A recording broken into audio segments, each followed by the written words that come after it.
What is up, everybody? It is Brian with First Shot Tactical, back with another video for you here today. And today we are continuing our Aero Precision M5 AR10 build here. And today we are going to be finishing the upper receiver by installing our muzzle device. I will be using a DeadAir muzzle brake as seen here. And some of the things that we are going to need include a torque wrench to torque it down to the right specifications. I have here a 3/4 crowfoot wrench. That is the right one that goes on to the muzzle here, so that way we can tighten it. And then lastly as well, since we are using a muzzle brake, we do need to time this correctly, so that way these ports are facing upwards and we're not making the recoil worse. So we do need our shims that were provided with the muzzle device as well. So with that, let's go ahead and get into it. It's pretty easy to do, and let's get started. First thing I like to do is actually just take our muzzle, go ahead and put it on, see how far off, or maybe if we're lucky, the timing is with this. All right, so looking at it here, you can see this is the top rail right here. So we want this, you can see it's almost completely upside down. We need it to be right here. And we are about 3/4 of a turn, or 5/8 of a turn over.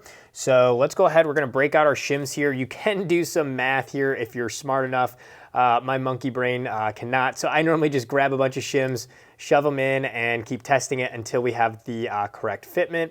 But we do have different sizes, so I'm gonna break these out and we're gonna start adding some shims to get this timed up properly. Not quite, looks like we still need a little bit more because the ports are on this side here, so we do need, so it looks like we went a little bit too far because you can see the ports are right here and we are gonna torque this. So I think if we just remove one or two, we should be good. So let's go ahead and do that. All right, so it looks like we are timed up pretty good. We're at a slight angle here, but we are going to torque this down next. So we might actually go over a little bit, but let's go ahead and see what we got. So to torque this down, I do have this upper in the vise. That's how it's being held right now here. And DeadAir, specifically for their muzzle devices, they recommend between 25 and 35 foot-pounds of torque. So I'm going to put it right in between. We're gonna do 30 to start with here, see how that looks, and if we need to, we'll give it a little bit more or a little bit less. Whew, all right, went ahead and got it torqued down. I did have to play the shim game a little bit. You can see I removed this one and then swapped it for a smaller one, but I did go ahead and what I did was I torqued it to 25 foot-pounds first,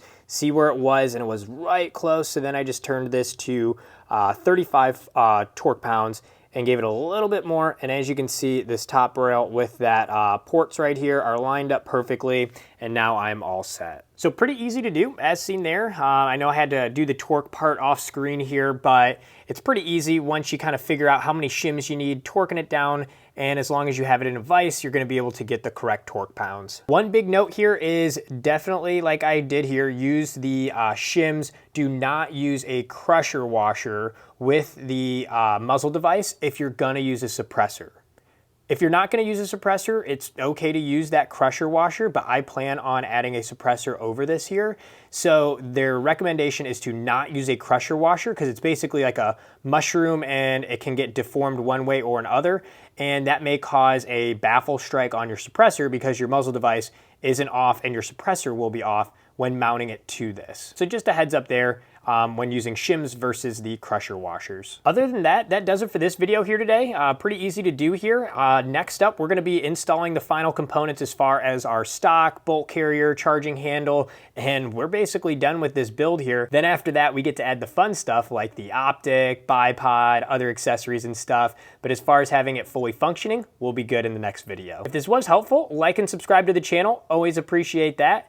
And if you have questions, let me know down in the comments. I'm always happy to help. Until next time, have fun shooting, and we'll see you soon. Thanks, everybody.